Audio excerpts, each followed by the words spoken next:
We live, dude. Oh shit, we're live. Oh shit. Yeah, I might have jumped the gun a bit there, son. A little bit, but that's all right. Zach should be here soon. Been at the car dealership for like 30 hours. He's been at the car dealership. Yes, sir. At the car dealership. Well, didn't he know?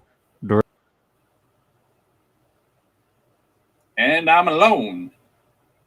What's going on, BOTA World? It's your boy Drew. Just chilling, alone on this live stream because everybody abandoned me. Oh, and James is back. Good. What I was about to do. I am not James.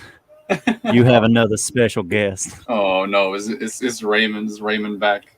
No, sir. Colonel Sanders.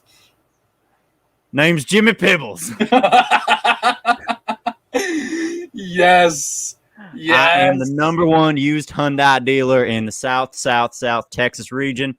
Owner of a former F1 team, bankrupt. Owner of a horse racing team, bankrupt. Owner of 3 Motel 6s. That's Motel 18 if you're keeping score at home. Jimmy Pibbles. How are all those motels doing, Jimmy? I'm not gonna lie to you, Drew. Bad. Oh man, that's sorry to hear that. It's all it's right. a good time to own a hotel too. So yeah, I can't really see the screen too well with my polarized glasses. This was not a good decision, I'll tell you that much. Imagine that's making things a little tough on your end there, but you know what? It was not my best idea, but you know what? I feel like I had to go full into it. So you got to keep up the image, Jimmy. You got to keep it up. Jimmy Pibbles don't quit on nothing except for 3 businesses. It's the Pibble way. That's how my pappy raised me. Only quit on 3 things in your life.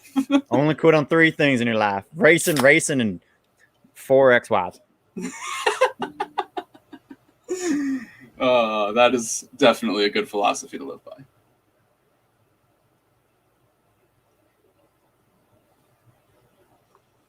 Sorry, I'm back.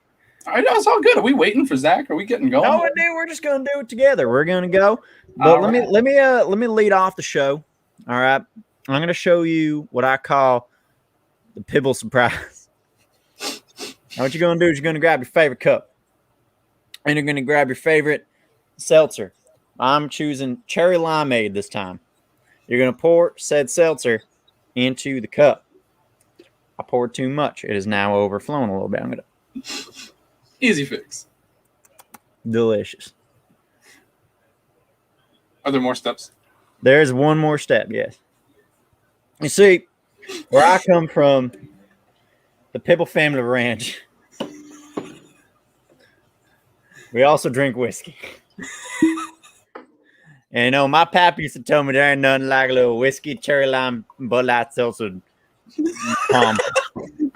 You mix it with some random knife you found on your table, and that's a concoction. This smells like dog shit. That's a concoction for a good night. I gotta ask Jimmy, how old is your pappy that he passed down the tradition of Bud Light seltzers that have only been out for a few years? I'm sorry, Drew, you're breaking up a little bit. I think you asked how old my pappy was. I did. I'm currently recording this from a helicopter, although it does not look like that. Pappy Pibs is roughly 80,000. 80,000. 80,000. Man has been around the block. Proud man. Twice. This one's for Pappy Pibbles. Yes, sir. Just like Pappy.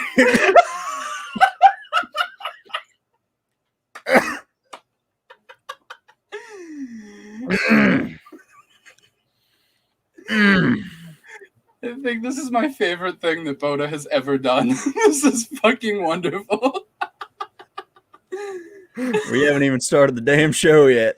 That's the beauty of it, man. That's the beauty. Oh my god, this is terrible, as the French would say. As the French.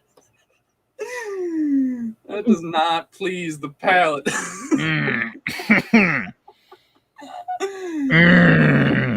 You gotta ride it out, Jimmy. Tough it out, man. You can do it. Jimmy Pibbles. Tastes so bad. That's the Pibble surprise. That's the Pibble surprise. It's surprising how fucking atrocious it is. Jesus Christ Almighty, Jimmy Pibbles. I can't see shit. All right, let's get this show going. Let's do it. All right, ladies and gentlemen, welcome back to the BOTA Show. I am Drew. I'm going to be your host for today. I am joined currently by Motel 6 owner, failed F1 racing team. Goddamn right. And I believe you said you had a horse racing team as well, Jimmy? And 2 failed kindergartens. And 2 failed kindergartens.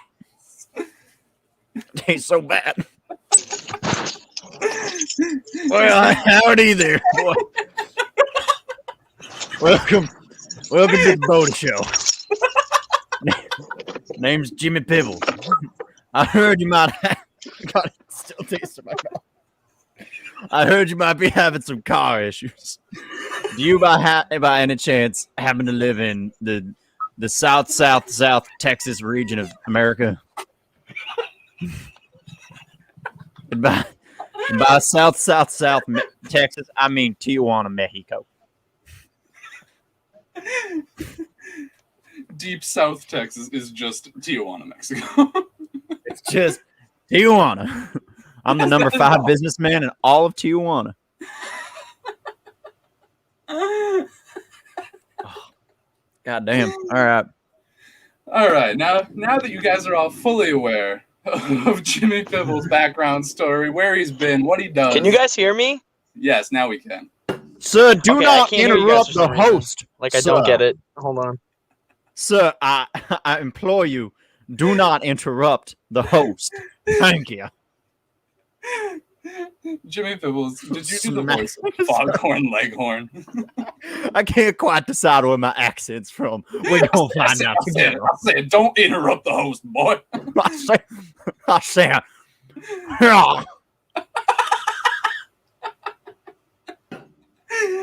oh, it's so bad every fucking time.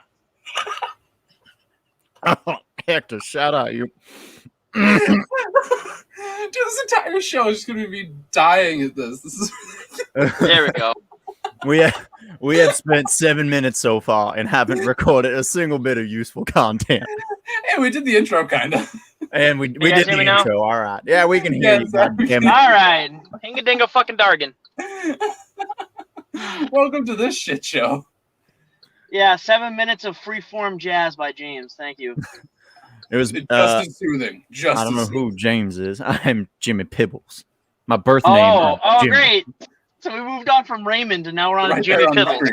James is on an extended vacation. You're getting the Pibbles experience. All right, Mr. Pibbles, how do you feel about Texas not being a part of a conference at all anymore? I don't believe in football. I do not think it's real. The earth is flat. All right. Jimmy Pibbles, everybody. Jimmy Pibbles. Jim's a squabble. Football is just a myth. I have never seen a football in real life. I do not believe it is real. I might be from South. Mr. Pibbles, can I ask you a question? I do feel like you're insulting me, but I'm about to pour myself another Pibble surprise. I'm not insulting you at all. I just want to know what you think about Jeff Bezos' giant dick rocket. I do not believe in space either. We are the only thing in the galaxy. The earth is flat, and there is no sky. The earth is flat. There is no sky. The sky does not exist. I'm a sky truther. Does not exist. Earth is flat. That's how my pappy died. He ran away and fell off the edge of the earth. He fell off the Earth. Another Pibble surprise, because for some reason I fucking hate myself. Oh, it smells bad. You guys are great. Are we gonna start talking about sports or what? I still can't get over the fact that Jimmy over here just can't imagine the concept of guys getting together and throwing an oblong ball. Ignore the fact that I am in fact wearing a jersey. Cleveland Browns. From the Cleveland Browns. Because it's your favorite color. That's all right. I just really like the color orange in the city of right Cleveland, back, and I found this jersey, and I decided, yes, This is how I exist now. This needs to happen. This is now my apparel. You see, every pibble boy before he turns the 10 to age of 4 has to go on like one of those pilgrimages that the Amish do and decide, do you want to live in the real world or do you want to live on the farm? I chose Cleveland. It was a mistake. I didn't choose the real world or the farm. I chose Cleveland. They dumped me in Ohio. I found my way to Cleveland, and now I am here with you, gentlemen. I bring that Louisiana gumbo up to the Cleveland, Ohio area. Sir, I have stated where I am from. If you do not want to listen to me, you can kindly escort yourself out of this chat. Thank you. I find this less of a chat and more of I don't know, a soiree of sorts. Don't speak your goddamn fancy German at me, you son of a bitch. More of a shindig, if you ask me. Where I come from, we call it a hootenanny. Gig 'em. But not Dear football. God, why?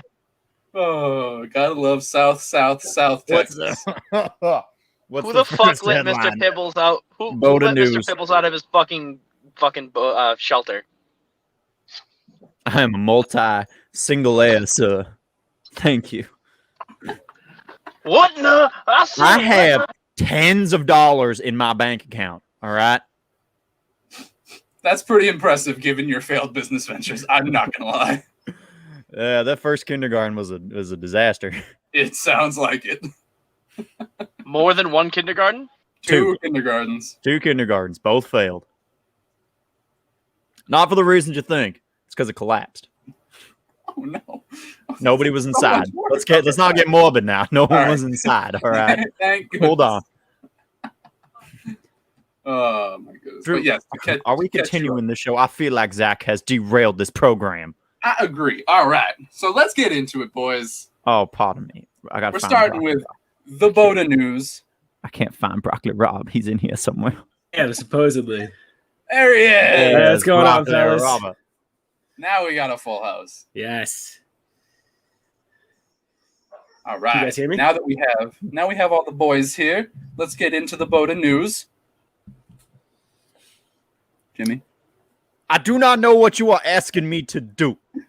I think you do.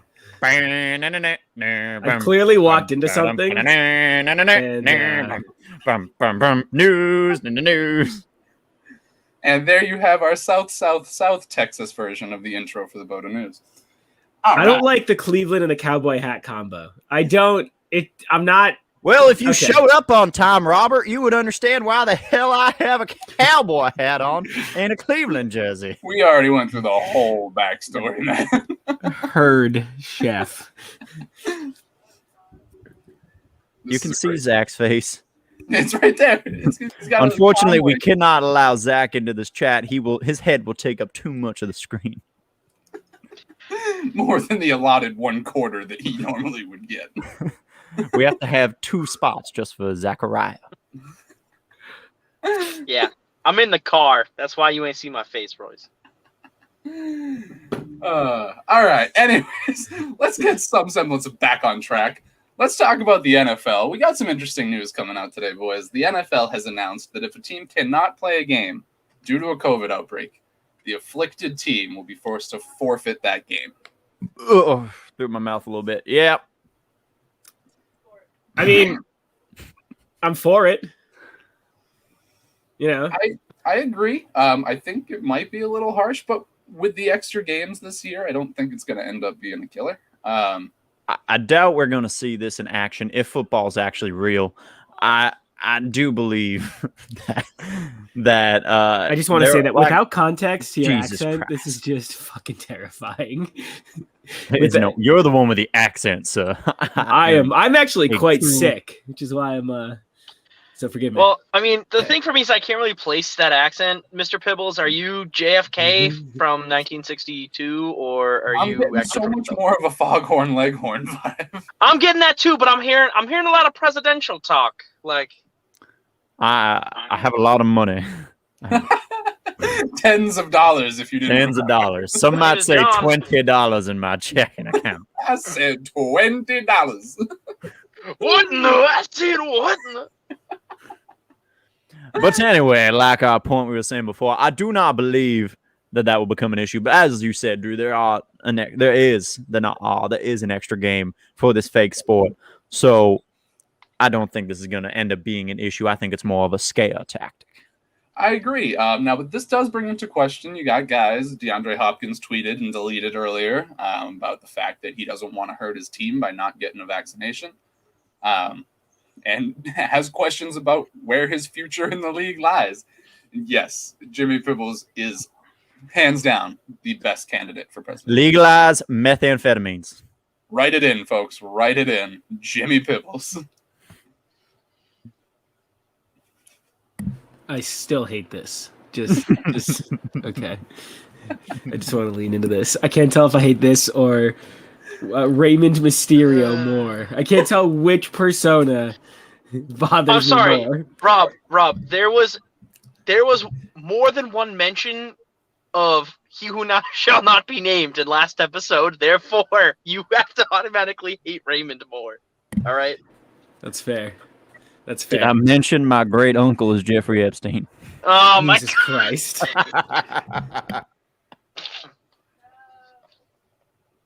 How did we get here? God damn. How did we get here? All right, going back to the NFL super quickly, just so we can get right back. That was quite a good joke. Jeez, stop. Just all right. Okay. But no, I mean, I know that there are a handful of athletes out there who haven't gotten the vaccination. I know that spreads further than the NFL. But at the same time, whatever your reasons are for not getting it, choosing not to get it can put your teammates at risk. So just as much as you want to sit there and go, it's not really fair. The NFL is doing this, and it makes me feel like I'm going to put my teammates in danger. Well, that's because you are. Like it's so cyclical in the way that you kind of look at that situation. But I agree. The NFL should just be like, whatever, cut the loss and move on. You know what I mean? Mm-hmm.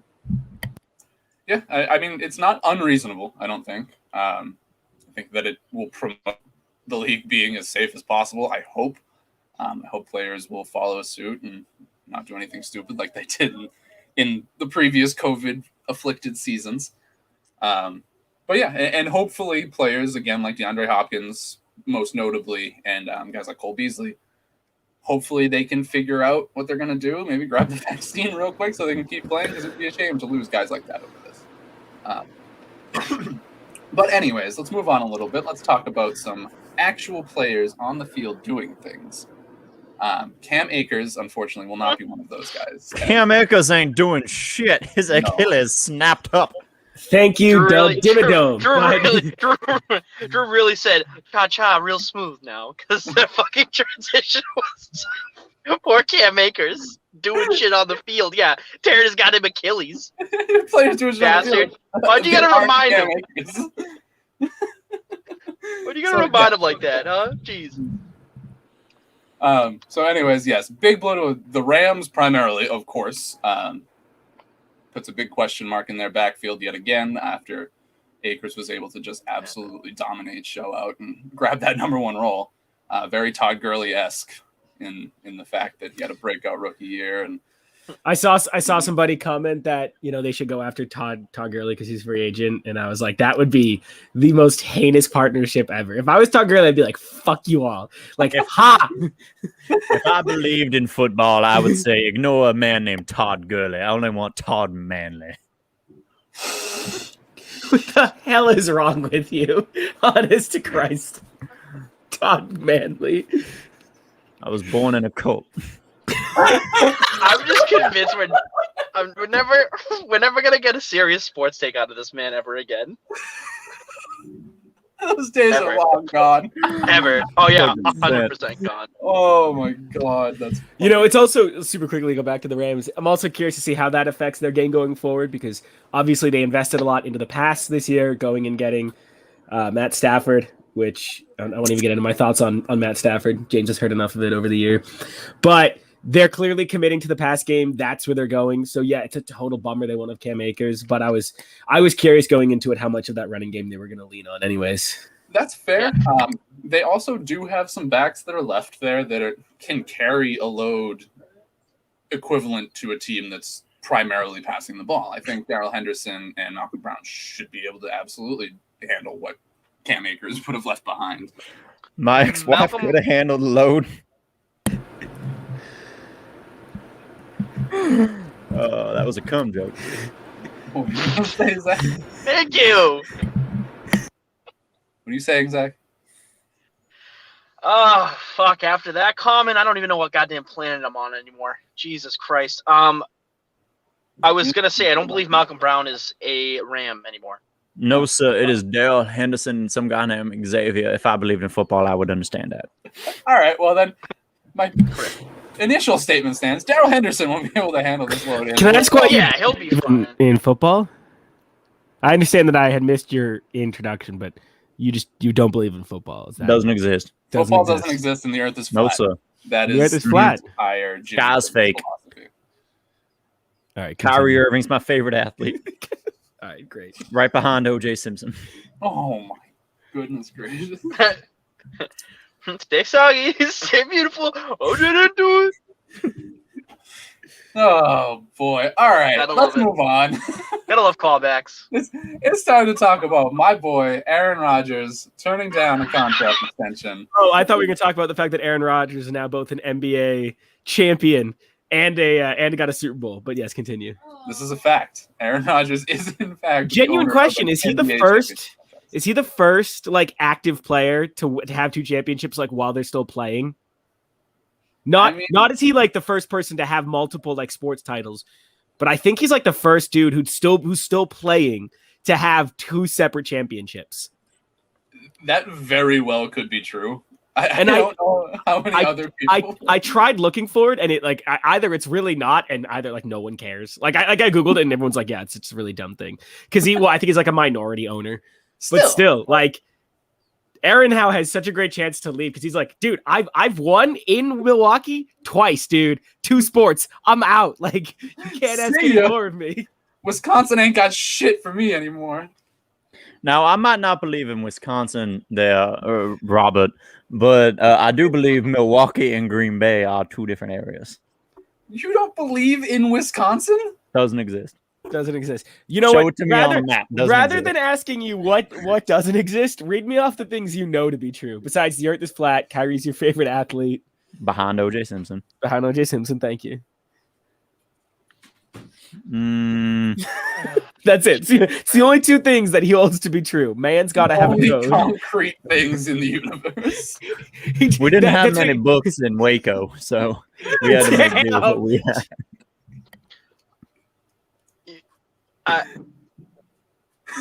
So now, Aaron Rodgers on that turns note, down a gentlemen, contract extension. On that note, gentlemen, I do have to depart as I do have another arrangement.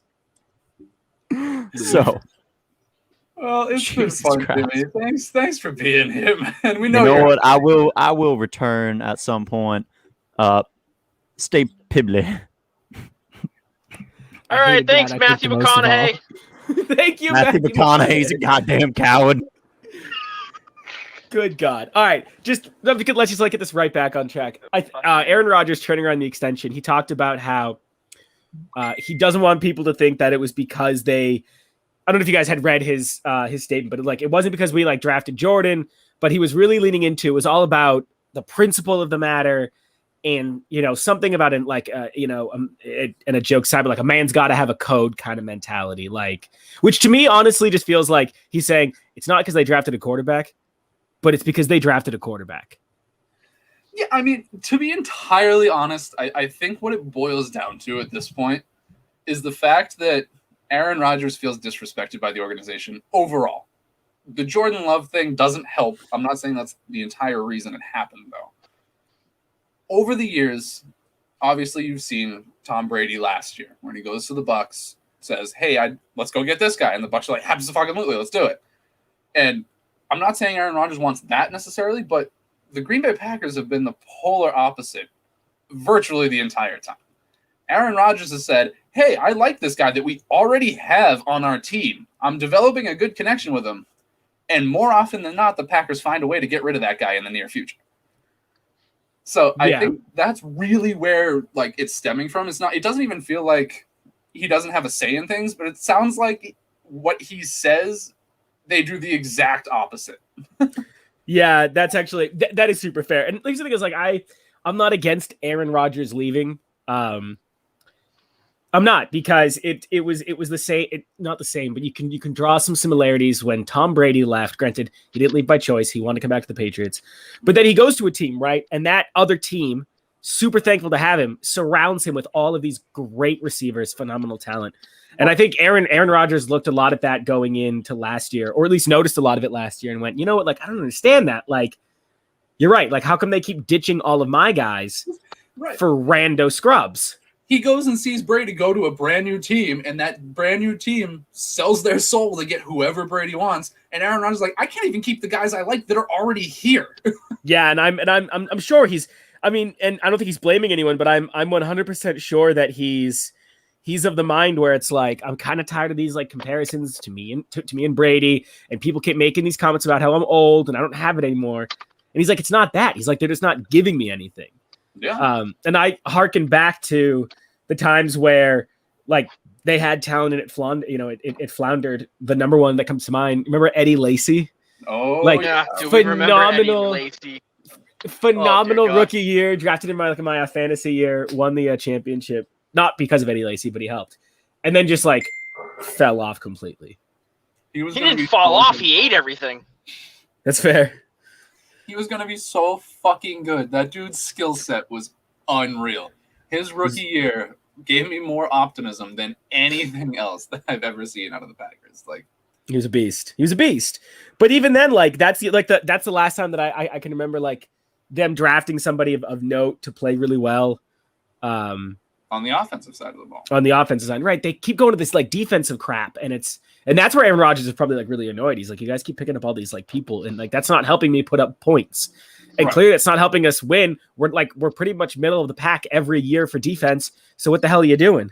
Right. If the defense was phenomenal, if they were able to get back to that 2010 defense with these moves and give him just an absolute shutdown defense, so he only has to put up 25 points to be able to compete in a game, that's one thing. But if you have a middle of the pack defense that is really good sometimes, but the other half the time they're fucking awful, like not even just mediocre, fucking horrible, trash. It's not going to work, especially when you get into the playoff games. Especially that's why they haven't been able to get past the NFC Championship the past 3 or 4 times that they've been there, because the defense cannot step up when it matters. It's garbage. Especially when they come up against Seattle. Yeah, for the Aaron Rodgers to leave the game with a fucking 12-point lead or whatever with 4 minutes left and never touch the ball again and lose, that's unexcusable. Yeah. That's I agree. But now the question is, do they actually let him go? Because I'm pretty sure it's entirely their choice. Yeah, the organization. I mean. Right. Unless Aaron Rodgers wants to retire, which I can't imagine that he does, it's up to the organization. They hold all the power, really. He can't do anything other than not play or play for them. Those are his choices from his perspective. Right. So, I mean, my gut tells me he's going to stay. He's going to stay and play. Because he doesn't want to retire. Why would you? You just want a fucking MVP award. That's ridiculous. Right, exactly. So I don't know. I all the speculation and shit has been a real pain in the ass. But that contract, turning down a contract like that is nothing to scoff at. No. But at the same time, maybe it's him saying, hey, look, like it's not all about the money. I don't really care about being the highest paid quarterback right now. I just want to go fucking win another Super Bowl before I retire. Right. Well, you also have to wonder, like, you have to imagine that the organization is pretty like aware of how Aaron Rodgers feels. So either it's a total lack of respect where they're like, nope, you're going to stay here. You're going to be thankful. And actually, you know what? You should probably send us a thank you because we're about to give you a huge contract extension. Right. Like it's just sad. It's just wasting of talent. 100%. And that's what they've done with him for most of his career. I mean, the fact that he was that entire team for 4 or 5 years is ridiculous. You can't do that to a guy with his talent. Like, imagine they did that to Patrick Mahomes in Kansas City. That would be a fucking travesty. It would be a disaster. Yeah. And here we are with a guy that has experienced that his whole fucking life. So, I don't know. He should be able to do whatever the fuck he wants at this point. I hope the best for him, really. Same. But, yeah. So that really covers what we know about that. Let's move on to the Steelers. Made a nice signing in Melvin Ingram today. that defense is just getting scarier and scarier in a division with some terrifying defenses. I feel like the NFC North has always kind of been known for that, or AFC North, my apologies, has always been kind of known for that. The defensive side of the ball, the Steelers, the Ravens, even some Browns teams, especially recently. But yeah, that's another scary piece on a scary defense. What do you guys think about that? Honestly, I'm kind of like I'm like so on it. It's not, I mean, and that's not to take away from the signing, but it's just more like, on the whole, does it really change that much? You know what I mean? I think it might. I think Melvin Ingram on his own, if he went to like a crappy team, he would be, a shining star on that team, but he wouldn't do much to change the overall direction of that team, I don't think, on his own, in a nutshell.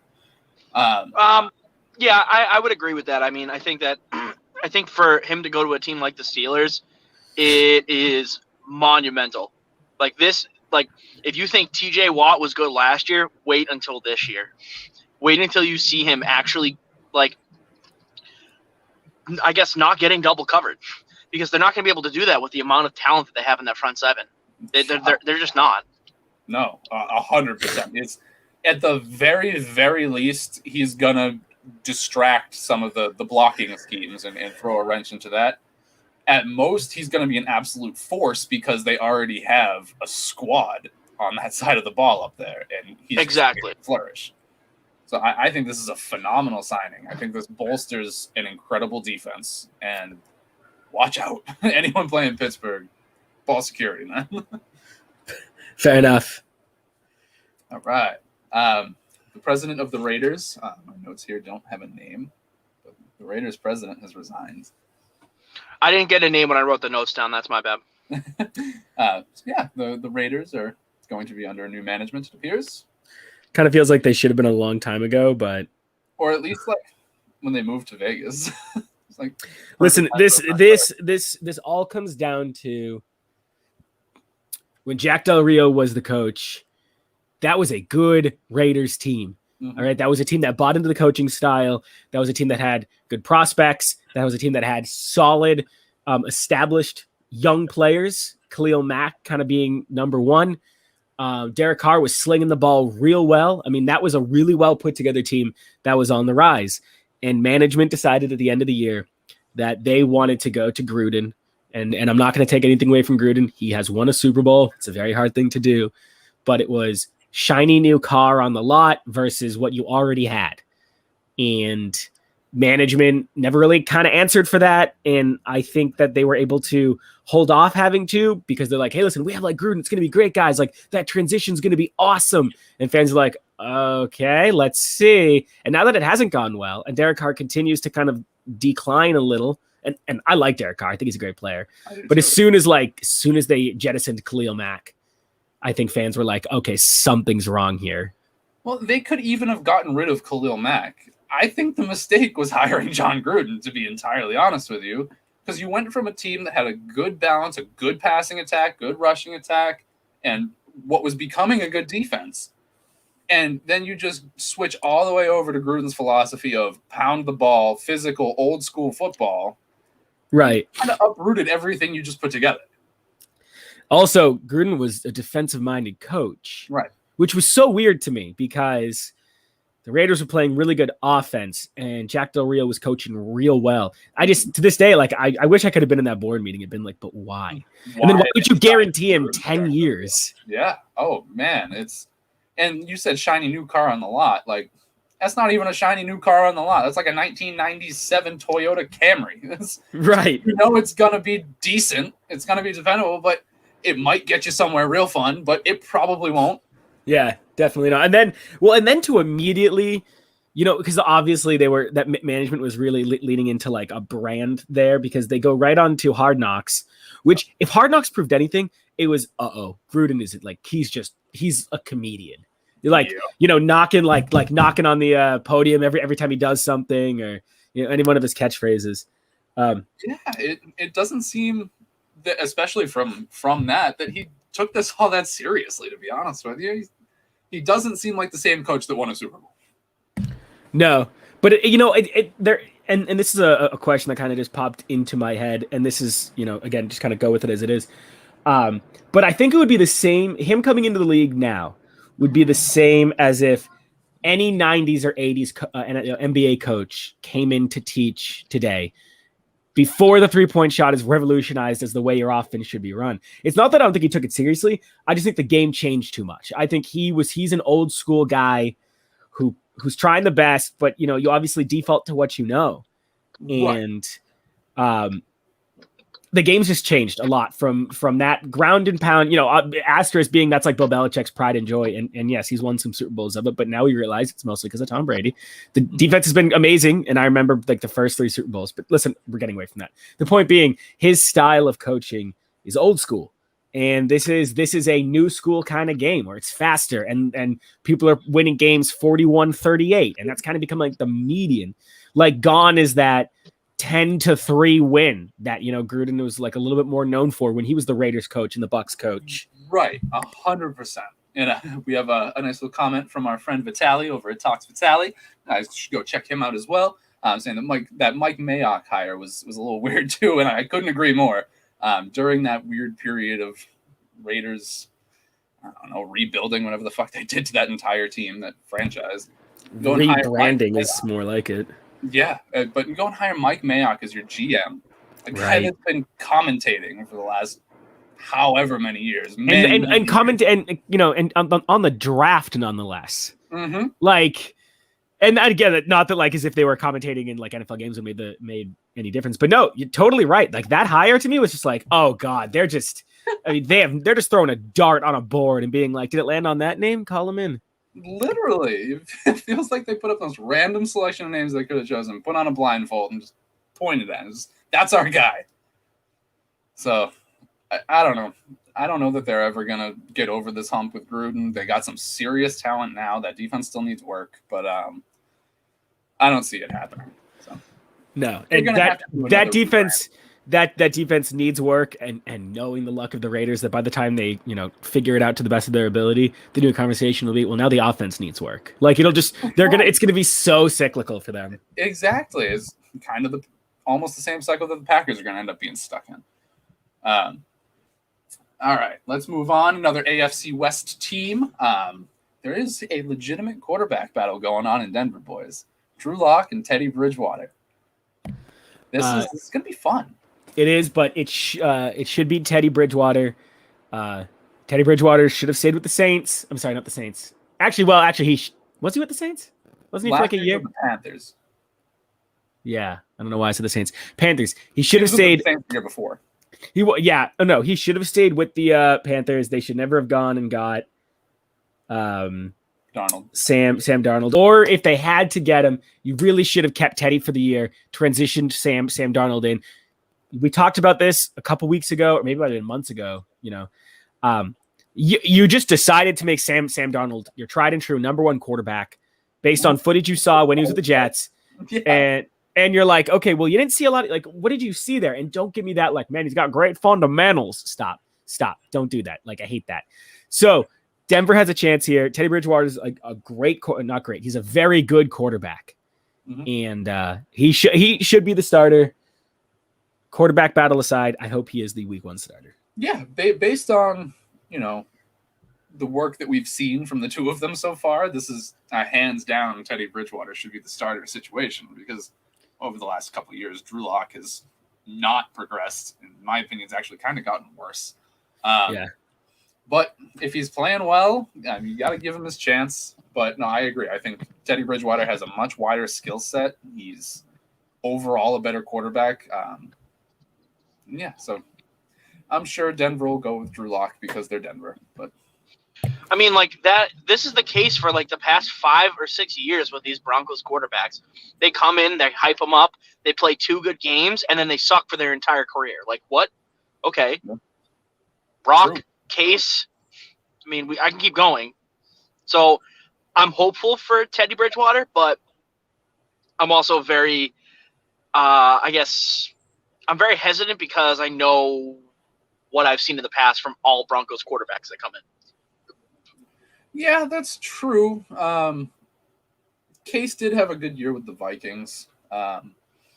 Case had a really good year with the Vikings. Yeah, and Brock was drafted by the Broncos. Most of these quarterbacks that have failed have been drafted by the team. So, well, Brock is also a special case where he was never really gonna shine in the NFL, right? Regardless and of who he played for. Unfair expectations thrust upon him when he ended up in Houston. So, I think you're right, a very special case. But all the other cases have been really quarterbacks that the Broncos have drafted. Who's the last notable quarterback that's gone to the Broncos that hasn't been drafted by them? Peyton Manning. Thank you very much. So I'm not saying Teddy Bridgewater is going to be Peyton Manning, but I'm saying that no one will be Peyton Manning. The lack of success has been from drafted Broncos quarterbacks primarily. So I don't think that Teddy has to buck a trend here. I think that if he can even attempt to follow in Peyton Manning's footsteps. Plus, Denver right now is a pressure-free market. There's not a lot of expectations on them to be dominant. Mm-hmm. There's an understanding that incredibly vaunted 2015 defense is almost gone. And they're, aging veterans. So whatever pressure is applied, I think is going to be put on by themselves, the players. Yeah. But this is a really good time for them to pick a quarterback, Teddy Bridgewater, and just let him build. I mean, Teddy's still young enough where you can get 3 or 4 good years out of him, barring his legs. And that's not supposed to be a joke. That's a genuine concern. I'm worried because what I've seen from Denver is they are very quick to be like, yep, sign this dude. 2 weeks, he's not working. All right, let's go sign the next guy. It's like, guys, you got to stick with something. This is just getting ridiculous. Yeah. I mean, no, you're not wrong, but my only concern, again, along the same lines, but like Drew, I would argue the last notable quarterback to come into this system was Case Keenum, not Peyton Manning, because Case Keenum had an actual good season with the Vikings before he came to Denver, and I'm telling you, that's how that panned out. And I would put Teddy Bridgewater in Case Keenum's category, like, without a doubt, before I put him in Peyton Manning's category.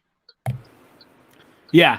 No, I completely. So with that comparison, I understand, but like Case Keenum is way more along the lines of a Teddy Bridgewater, and look how that worked out for them. So that's why I'm trying to say I'm very hesitant about it, because you haven't had a quarterback even close to Peyton Manning's caliber come into Denver. And that's the thing is, I don't think there's even. You don't need that. You don't need that. Right. And again, Peyton Manning, once in a generation type talent. Oh, exactly. If Tom Brady never gets drafted, Peyton Manning would have like 11 Super Bowls.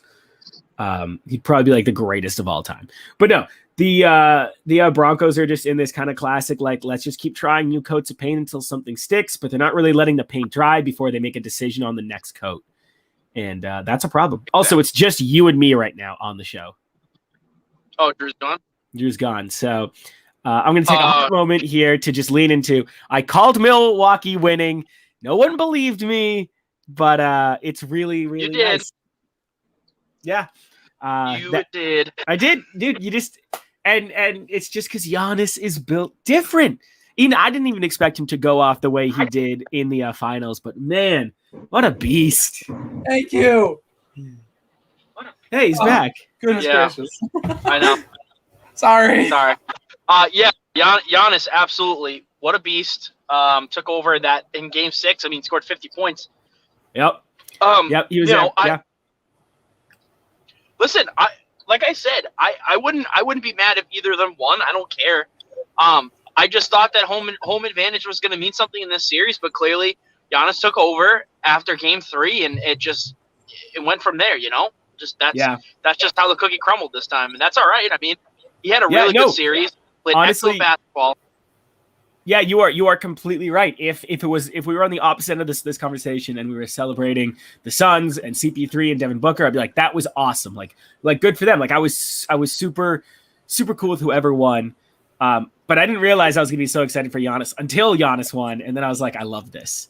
He ordered 50. Then he ordered 50 chicken nuggets. 50 chicken McNuggets, not 49, not nuggets, 51. Not nuggets. That's branded. That's part of McDonald's, and he did not go to McDonald's, sir. So don't you false advertise. Where did he got go? Some chicken minis from Chick-fil-A. Chicken minis. Oh my god. Yeah. But no, in that series, like super quickly, the last 2 games, Devin Booker just disappeared. And whether or not you want to say like the play got to him, but he I don't think he scored over 20 in the last 2 games. Or if he did, he might have just cracked 20 points. And not just disappeared. He had chances at the end of some of those games. I think it was game 4 or 5. He had the ball coming in, got stripped, and Milwaukee had that alley-oop to Giannis that put the game away. Then he had a chance at a really wide open 3. It was a phenomenal look to get within 3 points in game 6, I think. And completely bricked it. It was a shame to watch after such a storied season for them. Right. And just seeing them kind of collapse at the end like that, lose the 4 games in a row. I don't know. It felt bad. To me, it harkens back to when the Bruins lost the Stanley Cup a couple years ago to St. Louis. Hold on. Bring that up I got now, to. Rob. I don't want to talk about it. Where the reason where the St. Louis just bullied the Bruins physically, and and that's what happened to the Suns. Is you watched all these highlight insane Giannis dunks, and I'm sure the Suns were like, oh my god, like we can't shoot the ball, and even if they only thought that for a second, just thinking that makes you lose. You know what I mean? Like you lose that mental fortitude to just keep going.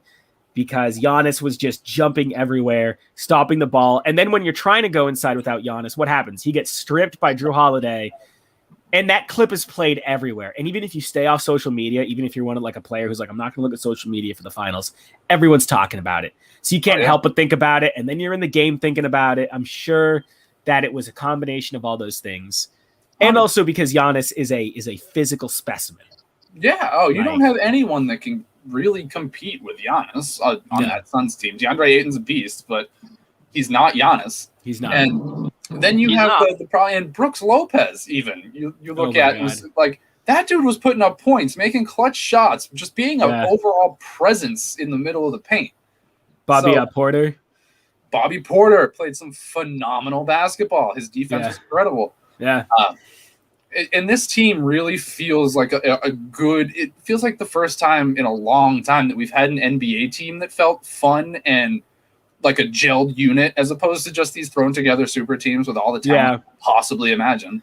Which unfortunately you've been seeing all these stories yesterday about how this championship, saves basketball and it's going to remind people that super teams are not needed.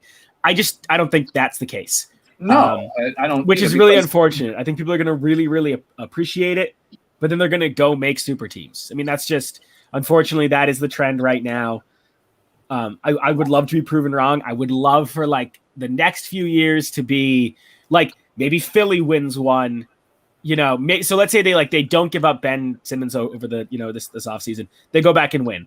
Awesome. That'd be great. Now that's 2 teams in a row who did not draft a super team. I mean, who did not hire super teams, but drafted them, right? And then maybe the Celtics get one just with Tatum and Brown. You know what I mean? But I'm not sure that that's going to be the case. And that is unfortunate because I think you're completely right. This was a super fun team to watch. They both were players who were drafted there, CP3 excluded, but you knew that everyone was in it. You knew that everyone bought into it. It was just so happy and they were celebrating. Brooke Lopez is doing snow angels on the court under all the confetti. Giannis obviously posting all those videos everywhere. It was awesome. Yeah. I mean, it was a real fun championship. I mean, for them, for the city of Milwaukee, and I guess for any casual basketball fan that's sick of seeing super teams. Yeah, unfortunately, I think it's still the reality that if the Lakers were healthy, they would have been in the championship. No, of course. Yeah, so I don't think this is the end for super teams. Super teams are clearly still going to exist. I don't think the Nets are going anywhere for the next couple of years.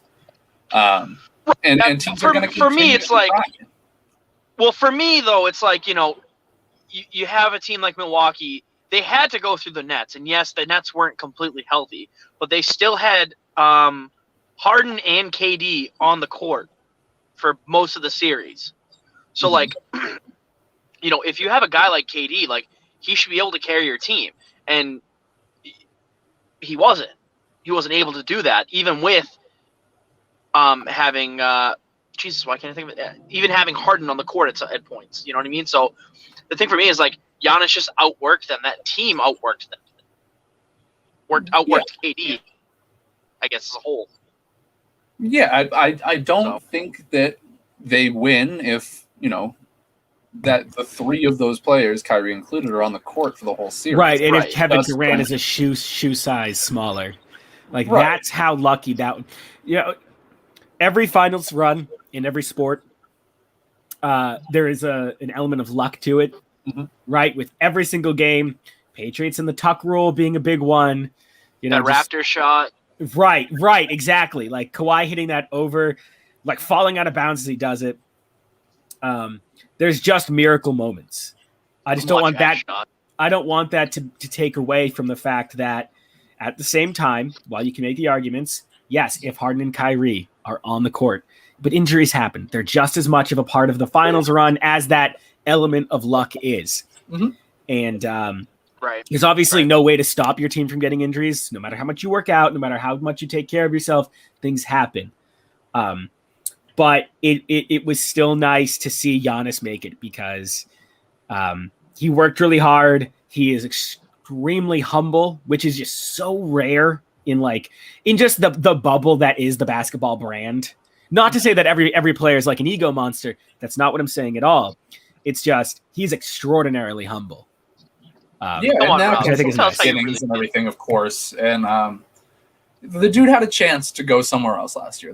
He had a chance to up and leave Milwaukee after a couple years of falling short of the NBA championship. And he didn't. He said, no, I want to stay and win a title with the team that drafted me, the team that took a chance on me. And him and Chris Middleton went out and built a squad that could win a championship. And it was a beautiful thing.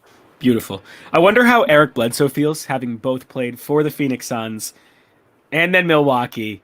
And he's like, cool. So both of those teams made it. The 1 year I was not a part of either of them. Thanks, guys. Appreciate it. Must feel real good. You hear that whole thing about how now Drew Holiday and Devin Booker are traveling together to get to the Olympics? Like, that's got to be awkward. Right? Like, even if you don't mean it to be, like, even if they're like super nice about it, like, you have to wonder. One of them is thinking, I just proved I was the better basketball player. Like, like you just. Yes, I guess. That's not to take anything away from Devin Booker. He's an absolute monster, absolute amazing player. But you see that a lot when teams that aren't used to both being in the championship, but even one step back, being in the playoffs, right? Like, yes, Milwaukee had not been in the championship, but they were a pedigree team for the playoffs. So they had experience. Giannis knew what it was like to be in the playoffs. CP3 did, but he was the only one on that team, okay, maybe besides Crowder, who had playoff experience. Unfortunately, your number one scorer did not. And I wonder if that played a factor into it. And your premier defender and rebounder did not. Right. So if rather than Crowder, let's say DeAndre Ayton had like a year of playoff experience, would that have been better? Right? Versus Chris Middleton and Giannis and Lopez, who had all played in the playoffs in one time or another.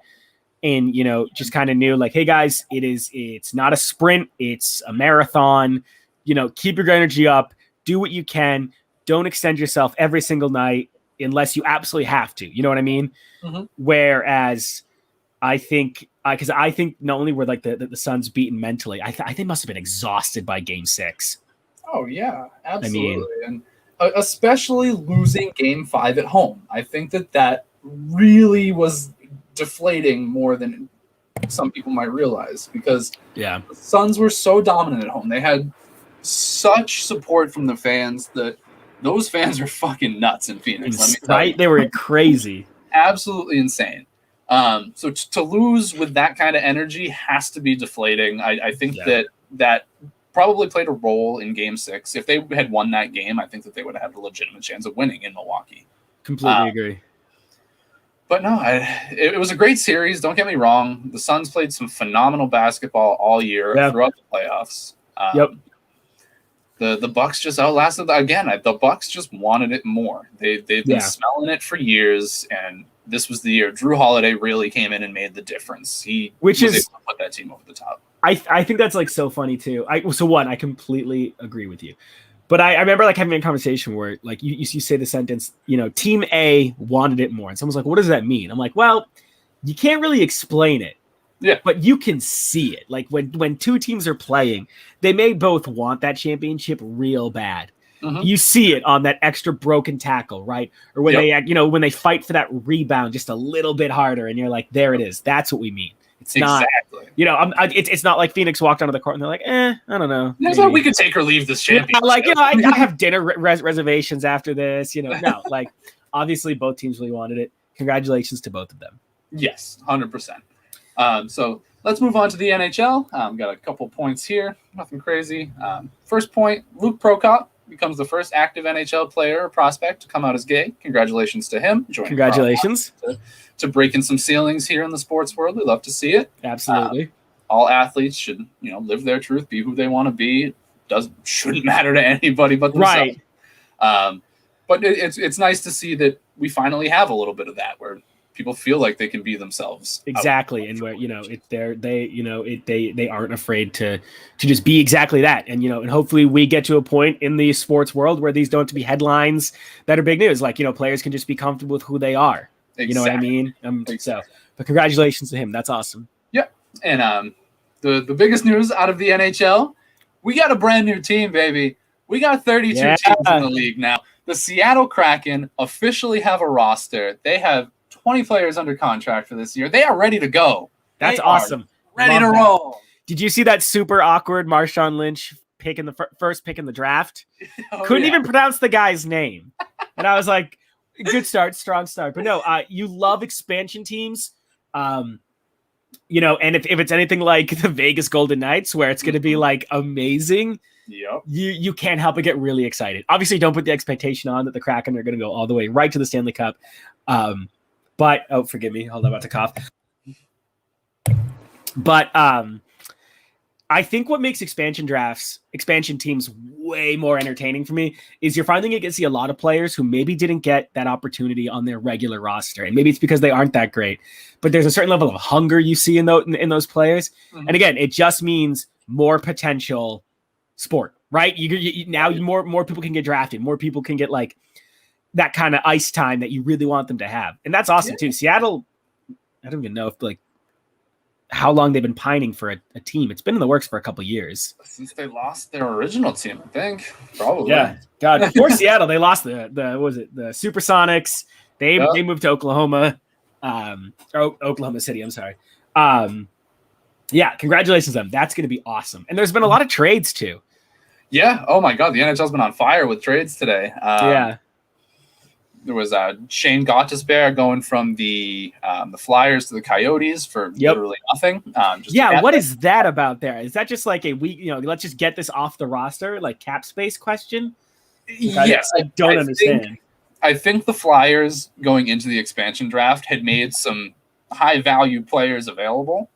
I think that they were expecting to have a Jakub Voracek or a Shane Gottisbehere or, one of those caliber guys taken off their hands.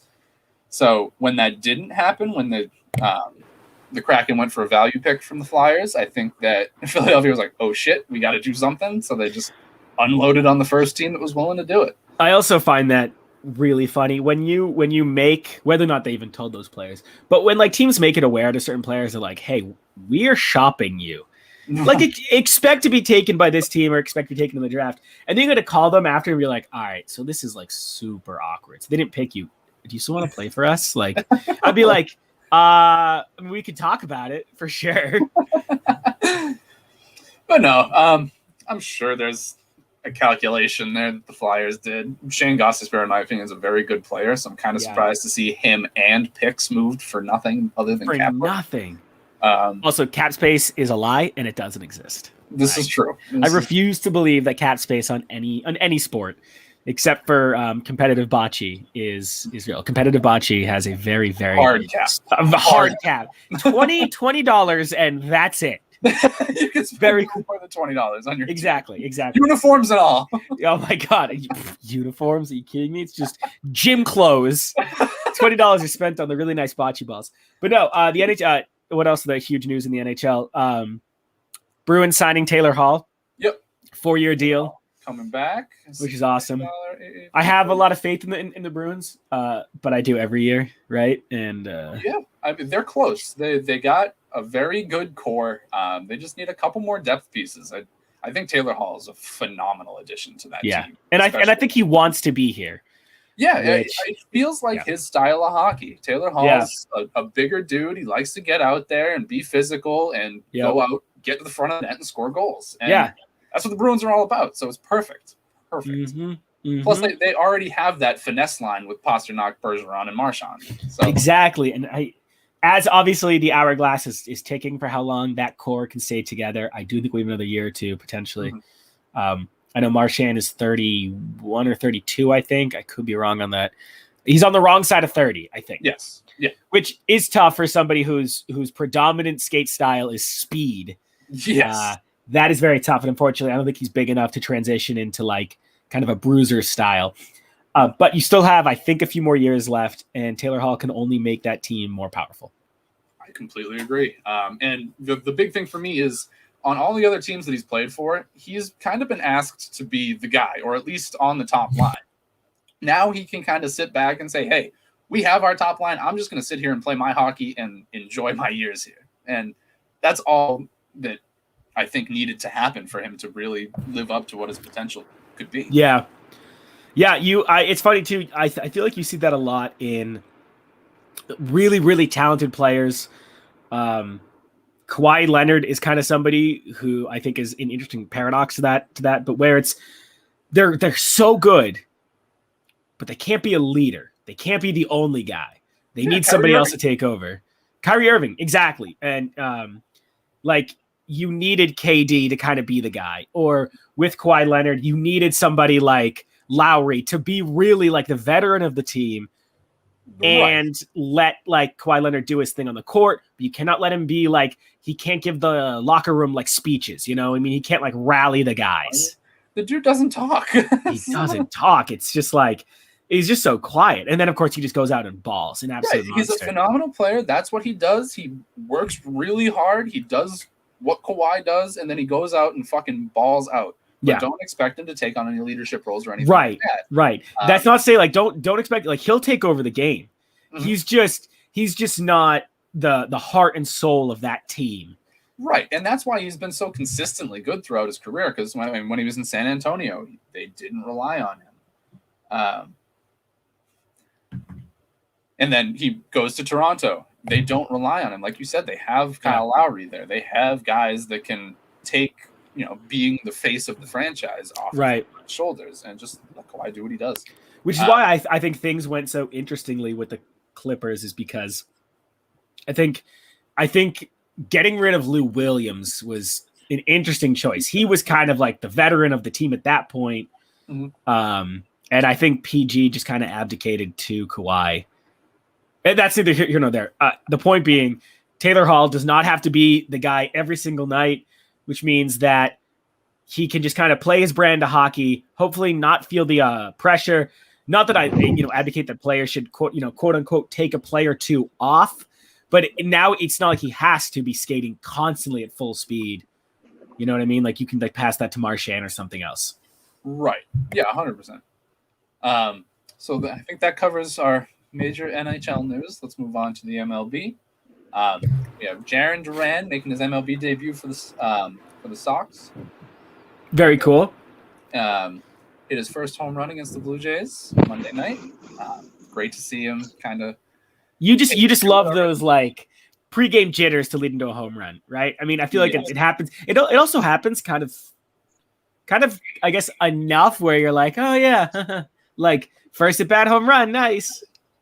Yeah. But my God. And very cool. The pressure that you guys already get the NHL. Sorry guys. We just finished up. All right, no worries.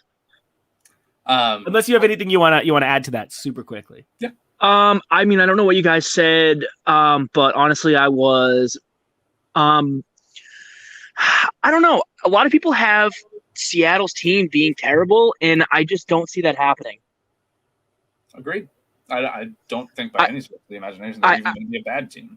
No, and I mean honestly, like they had the chance to take a lot of talent and use it as leverage. I understand that, but They got players that are going to work. I mean, their defensive core is stacked. They have some really good young guys that are going to blossom into just a phenomenal group of defensemen. And they're in that Pacific Division, which is just dog shit. But that's kind of all I wanted to mention, is that a lot of people are hating on the roster so far, and this is where we were with Vegas when they got drafted. So just watch. I mean, they've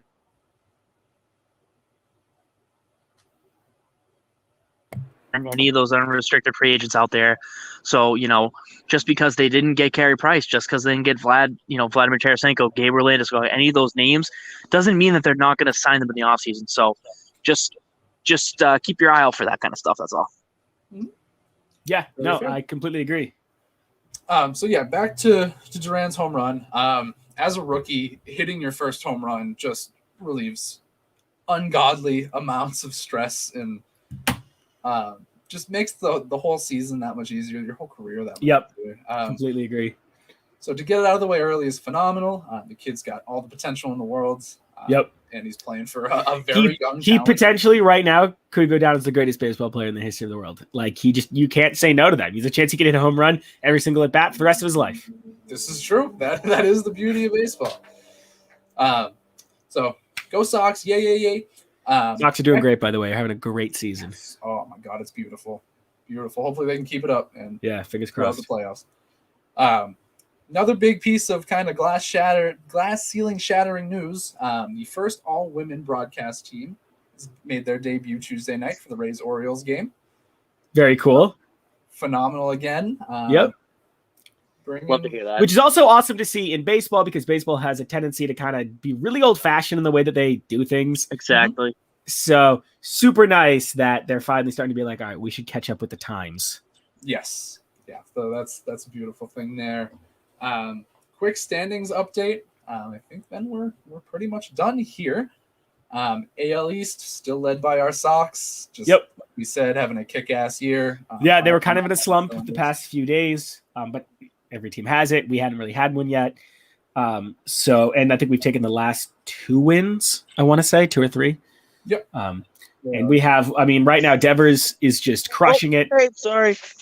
JD Martinez doing really, really well. Because I was at the dealership for so long.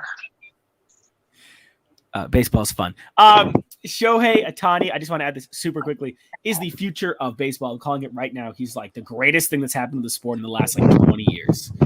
Did you see that the MLB All-Star game? It's like the most watched All-Star game in the past decade. Yeah. It's huge. And he currently is the leading major athlete in brand sales across all sports. His jersey is the most bought item right now. That's awesome. Baseball needs this. Shohei Ohtani is a stud. I agree. I like a lot of the young talent that we have. You guys like Fernando Tatis, Shohei Ohtani, even the guys on the Braves. You got some. Oh my God, the Braves have Ronald Acuna, unfortunately, with the tore his Achilles or whatever it was. Super unfortunate. But yeah, you got a lot of young, fun players coming up into the league, and I think that's exactly what it needs. Baseball needs an injection of life. And I think they're finally getting that, so that's awesome. I also think they're also starting to market themselves that way. Yes. When you see commercials for their video games or even their regular games, you can see that the graphic designers are going a little crazy with the colors. Mm-hmm. And if you just watch the commercial really briefly, and I'm not talking about anyone specifically, but in general, you're like, oh, that's kind of cool, and you move on. But if you really think about it, it's baseball's trying to brand out, colors, fun, excitement, loud music. Fernando Tatis Jr. The interviews are crazy.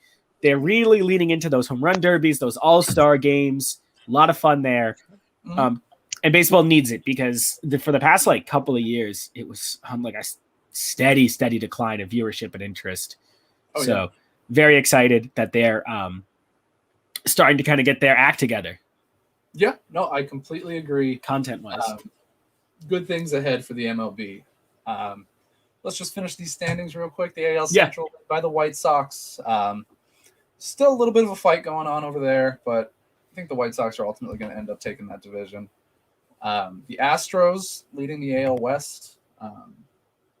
That could go either way. There are some teams over there that are fighting as well. Watch out for the A's always seem to be a team that's just in there for some reason. If the Angels can figure it out, then Yeah. I'd love to Completely see agree. what Shohei can do in the playoffs. That would be fucking awesome. But Yeah, completely agree. A division that is always in contest. So excited to see where that ends up. exactly.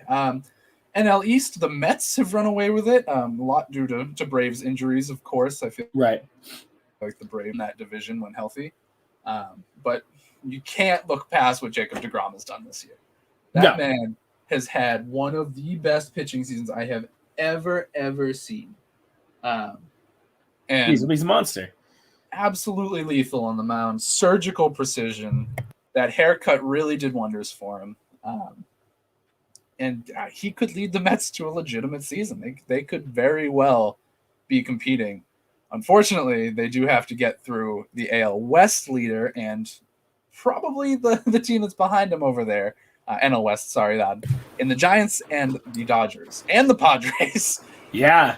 So the Giants are having the Giants are one of those teams. I get a lot of the Spurs vibes where they're really hyper competitive for a couple of years, and then it gets really quiet. The core stays the same though, and they're right back in it. And they're just having one of those years where a lot of those, like Buster Posey's having a great year, which is really nice to see because he had kind of not fallen off, we'll say, but like plateaued almost in kind of a median of like his great years and his average years.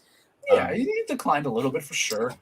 So nice to see the Giants that are back. That's like super fun franchise. One of my favorite stadiums too. I love that. Oh yeah, archway that they have leading into the ocean. Oracle Park is awesome. But yeah, no, they're a team that, like you said, had uber success in early 2010s. Tapered off for a while, of course, after losing the vast majority of the talent that had helped them win all those championships, and now have focused on building through the farm system, and that young talent is starting to blossom just like it is for the Red Sox, and just kind of the same surprise year for them as it is for us. And nobody expected anything out of them. Probably actually were expected to be pretty bad, but here they are on top of the league, fighting off some of the best teams in baseball in their division. And it is a sight to see. I think you're going to end up with both of your wild card teams coming out of the NL West. Yeah. And the Central's led by the Brewers. So, yeah, which there was a time where I thought the Brewers were like the future for a couple of years. Christian Yelich, Travis Shaw, Mike Moustakas. Who was their close? It wasn't Brad Hand. It was who was their really good closer a couple of years back? Long white hair. You know, well, you could probably picture who I'm like talking about. But there was a time where that team was like amazing. Josh Hader. Josh Hader, that's it. Thank you. There it is. That took some digging. Yeah, it was like, but do you remember like when there was a time where he was just like lighting up the baseball world for like a couple of months? Oh man, dude throws fucking gas. Gas. I don't know. I want the Brewers to do well, but to be honest, I kind of forgot about them after like last year. Fair enough. But yeah, that about wraps us here for the BOTA News. It's going to be our only segment today since James unfortunately was unable to join us. We're not going to get James's European corner or any day for you. Any of that Formula One racing that he's very excited for, which he's actually kind of turned me on to, and it's kind of badass. There you go. Just saying. But we'll get an update on that from you guys next week. Yes. Thank you all for joining us so much here on the BOTA Show. We appreciate each and every single one of you. I'm Drew from Zach and Rob, my lovely, lovely co-hosts of the evening. Check us out on all the social medias. You're listening to our podcast wherever you're listening to it right now. We're on YouTube.